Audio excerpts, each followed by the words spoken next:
Ik probeer hier te kijken of hier nog iets...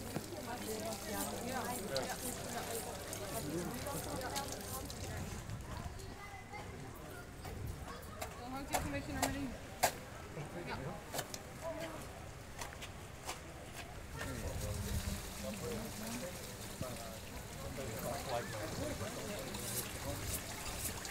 De Universiteit Utrecht is dus druk bezig met het onderzoek naar de doodsoorzaak. Daarvoor hebben ze allerlei monsters nodig, van ingewanden, van de gehoorbeentjes, noem maar op.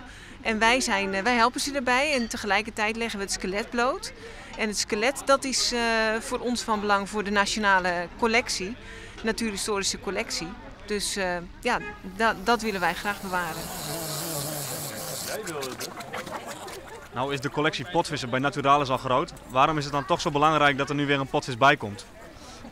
Nou ja, wij zijn de Rijkscollectie. Dus ja, wij bewaren alle dieren die in Nederland, zoals zeezoogdieren, die aanspoelen. Maar inderdaad, we hebben al aardig wat potvisskeletten en ze zijn best groot. Dus ja, het kan ook zijn dat er als er iemand geïnteresseerd is in een bruikleen, dat we daaraan denken om het in bruikleen te geven.